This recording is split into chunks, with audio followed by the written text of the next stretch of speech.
My name's Jacques van Rhyn, and I'm a program manager in the graphics team. Today, I'm excited to share an exciting update to DirectX. It's an update that's going to accelerate graphics innovation, vastly improve the developer experience for bleeding-edge game devs, and ultimately help gamers get the most out of their new hardware. Let's dive right in. I want to start this presentation by quickly talking about how feature updates for DirectX 12 works today. Since the start of Windows 10, we've relied on the Windows 10 OS to get the latest DirectX 12 features onto Microsoft's huge install base. Put another way, every update to DirectX makes its way to the next OS we ship out to Microsoft's 1 billion plus Windows 10 devices, as you can see in this graph here. Here we see how we ship variable rate shading in Windows 10 version 1903, or the May 2019 update. And then we ship the full DirectX 12 Ultimate feature set in Windows 10 version 2004, or the May 2020 update. With the OS as our next ship vehicle, the next chance we'd have to get support for a new feature like Shader Model 6.6 out is with the next major update of Windows. Doing this means we have a guarantee. It's a guarantee that the new features we implement gradually make their way to reach a massive audience of Windows 10 users. It's something that means that eventually gamers and developers all get access to the groundbreaking technology that we've been using to push graphics innovation for generations of hardware and consoles. It's a model that works, and we're proud of all the work that developers have done using this guarantee to build games that run on this huge install base. But top of the list of feedback we've heard from our developer partners is that they're excited about our features, so much so that they wish there was a way to get our features sooner and up and running on a massive install base, not just the latest Windows 10 OS. Well, we're excited to announce that we're giving developers just that with the DirectX 12 Agility SDK. With the Agility SDK, all DirectX 12 features, new and old, run on a massive install base. Every OS since version 1909 or the November 2019 update has support for all the features we're lighting up with the Agility SDK. The Agility SDK is also a way for developers to build games that use our newest features when they're ready, even before those features have begun rolling out with the next OS. Best of all, games that use the Agility SDK will run on a wide range of gamer machines today without ever asking gamers to wait or to upgrade to the latest version of Windows. Today, this means that the latest from DirectX, including DirectX 12 Ultimate and Shader Model 6.6, will run on every Windows 10 OS version 1909 and more recent. Now, we have exciting details to share from the studios we partnered with, but first, let's talk about what the Agility SDK means for you, whether you're a developer or a gamer. Our game developer partners have told us they needed our latest innovation, including DirectX 12 Ultimate on older OS versions, not just the more recent versions of Windows 10. We did just that. The Agility SDK lets developers bring our latest features to a large install base on day one. We brought OS support all the way back to the November 2019 update to ensure that developers can be confident that their games using the Agility SDK will light up features for a huge audience of Windows 10 users.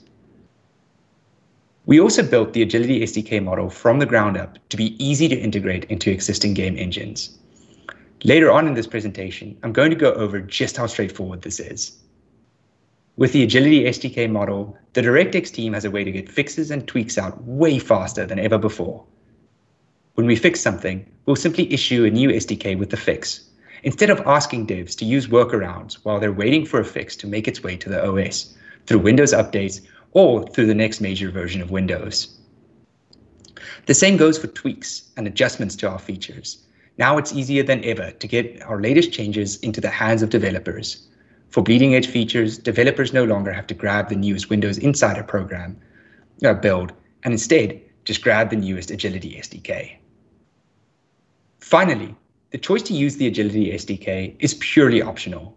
Devs who don't need or who don't want the latest hardware features can carry on like normal. We are still going to keep on adding and shipping the latest updates to DirectX 12 to the latest Windows 10 OS. Now, Each Agility SDK contains all the parts you need to get started with developing and shipping games with the latest DirectX 12 functionality. Check out our landing page to get started developing right after this talk. Go to aka.ms/DirectX12Agility. Here you'll find links to our first SDK, our announcement blog, and a link to our Getting Started guide.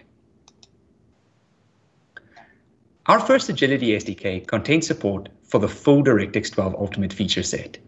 And like I mentioned earlier, every OS with the November 2019 update can run Agility SDKs.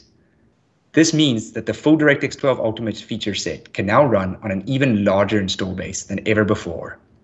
That's right, these features that used to be limited to devices with the May 2020 update and more recent can now run on more gamer machines today. Our first Agility SDK also has something that's so new that support for it hasn't even made its way into the OS. I'm talking about support for Shader Model 6.6, which Greg Roth is going to cover in his talk. Whether you're interested in expanding the reach of your existing DirectX 12 Ultimate capable game, or you want to catch a glimpse of a brand new update to DirectX, the Agility SDK is for you. Now, we know we have gamers in the audience too. What does all of this mean for the rest of us? Well, put simply, what's good for developers is what's good for gamers. We're talking more games with bleeding-edge features. The Agility SDK removes a barrier for developers who want to use our latest features, but who also want to wait to make sure that their gamers can actually access these new features. These developers will often wait until an OS with our latest features reaches a large enough audience of gamers, which can take some time.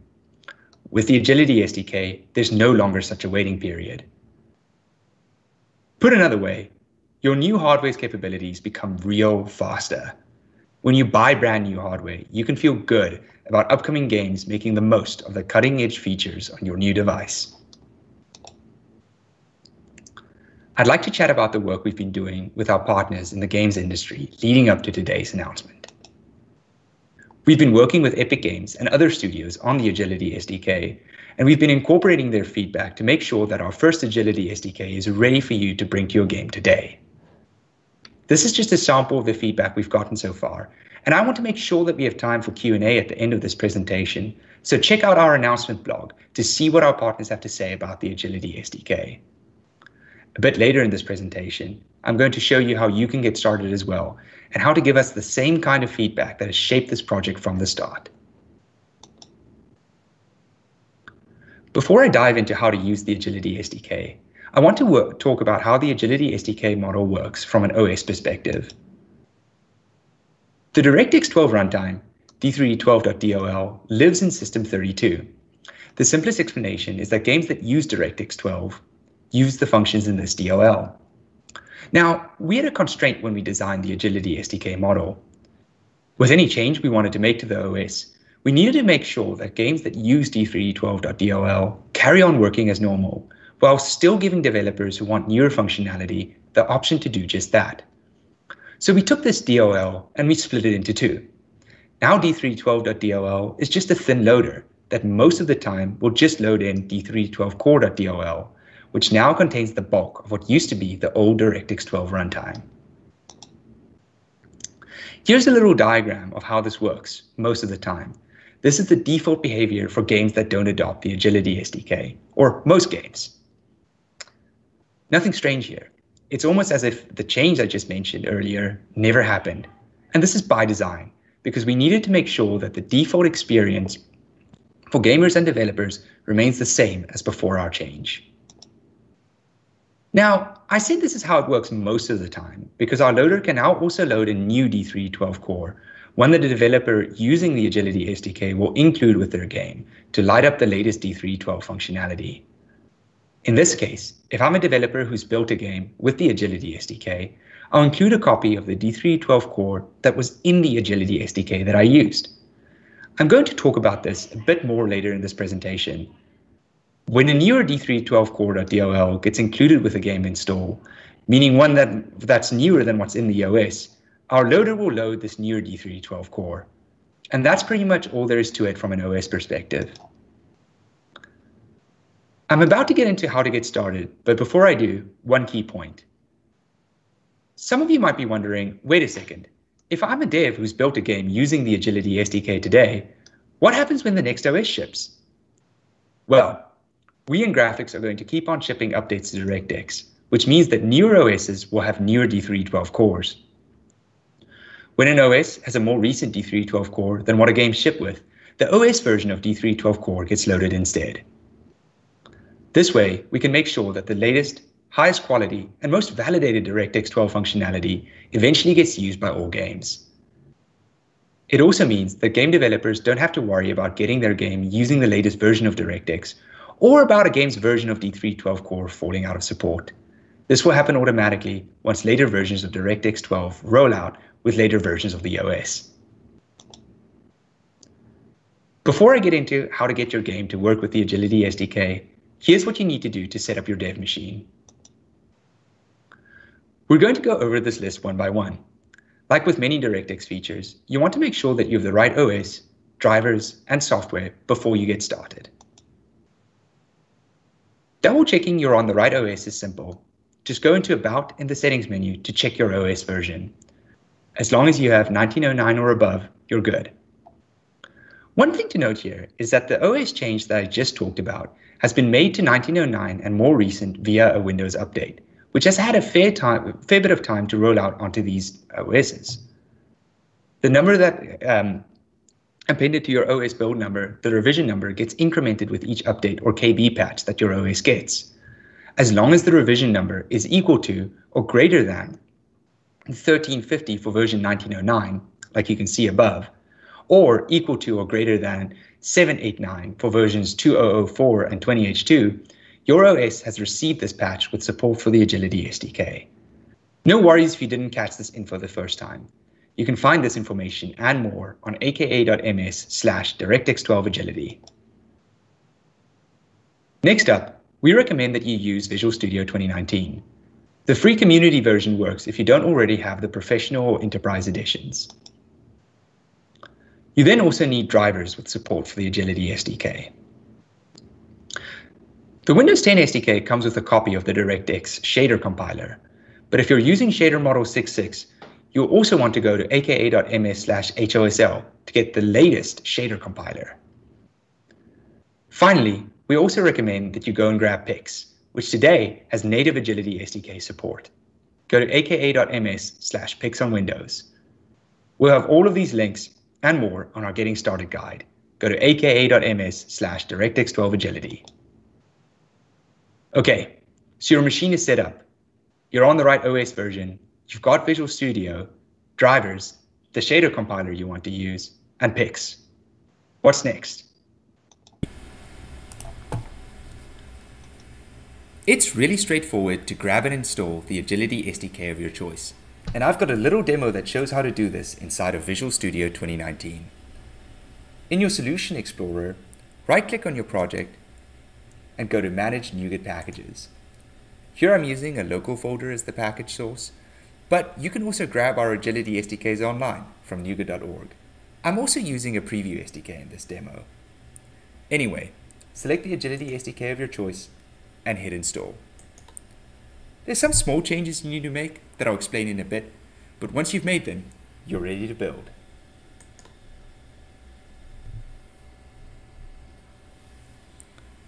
This sample is one of our mesh shader samples on the DirectX Graphics Samples GitHub repo. It showcases mesh shader-based culling, which is also the technique that 3D Mark uses in their mesh shader feature test to get huge performance wins over the traditional geometry pipeline. Here we see this culling in action, showing how individual meshlets within this meshletized dragon get culled in the amplification shader stage before they get fed to the rest of the pipeline. This kind of culling is not possible with the traditional geometry pipeline, and done well in Engine has big perf implications. Okay, so even though this sample is pretty cool and also looks pretty nifty, we did talk about mesh shader-based culling at last year's DirectX Dev Day. This sample and our other mesh shader samples, courtesy of Matt Herleman, have also been up for some time. So why did I pick this sample in particular to show you? Well, those in the audience that have been following our work closely will know that mesh shaders is one of the more recent features in the DirectX 12 Ultimate feature set. In fact, They're so new that they only ship with the May 2020 update. Before today, if you wanted to run this sample, you'd also need to be on this pretty new OS.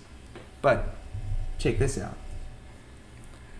This machine that I'm running this sample on is running on Windows version 1909, or the November 2019 update, which is an earlier OS. That's right. What I'm showing you right now is how the Agility SDK lets you light up newer DirectX 12 features than what shipped in box with the OS. This used to be impossible before the Agility SDK. Wow, great demo, Jacques. Before we talk about the code change you want to make, let's quickly talk about the contents of each Agility SDK.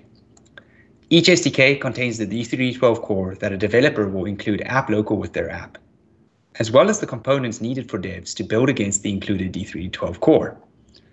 These are the API headers for the runtime, the debug layer, and D3 config.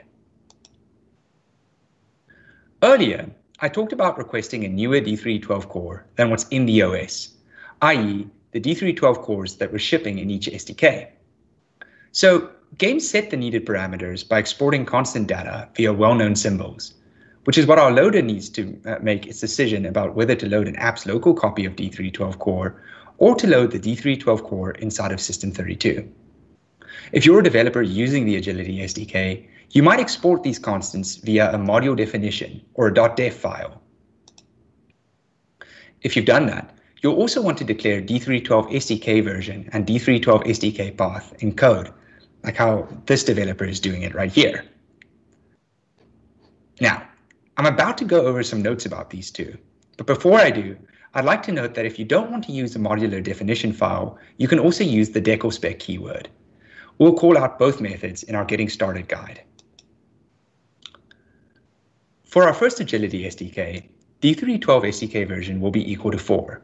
Today, this number exceeds any of the D312 SDK versions of any of the in-box System32 D312 core.dols in the wild. Until the next OS ships with a more recent D312 core.dol that has a higher SDK version, our loader will always load the D312 core that we shipped in our first Agility SDK. As mentioned earlier, developers must include the D312 core.dol they built their app with. D312 SDK path is the path to the D312 core.dol they used, relative to their application XE. Here, the developers shipped it in a folder called D312, which is right next to the XE. You can see it in this little file structure right here. So, we just covered what you need to do to build and ship a game using our new SDKs. I wanted to add one last bit here. After adding support for the Agility SDK to your engine, we recommend that you still query check feature support. This function, like all of D312, still runs as expected even when you use our new Agility SDKs. It's still good practice to query check feature support to double check that the features you're trying to light up are available on the machine you're trying to run your game on. You will only get a successful H result if everything, software, drivers, and hardware are in place. Again, this is no different from how check feature support worked before. If you were in the habit of using it, please carry on. At the bottom, we see a developer checking if feature level 12.2 is supported. With the new Agility SDK you can download today, this H result will be SOK on any machine with the 1909 OS or higher with supported hardware or drivers. That's right, but let's make this bit even more obvious. Here we see again that developers can now access feature level 12.2, which includes the full DirectX 12 Ultimate feature set, and then some, on a much larger install base than ever before. To wrap this all up, major developers have already gotten started with using the Agility SDK, and we're opening up the floodgates to all developers today. You can do the same. All this information and more is readily available. All you have to do is go to aka.ms/DirectX12Agility. If you're a developer who wants to get started, we also have an announcement blog post, a Getting Started guide, and a brand new landing page where the latest Agility SDKs will live. If you're stuck at all, please check out our DirectX Discord server. It's for developers of all skill levels. This Discord server is a great place to give us feedback, and please keep on doing so. It's literally because of developer feedback that we've done all the engineering work at Microsoft and with our IHV partners to make the Agility SDK happen in the first place. And with that, All that's left to say is happy coding.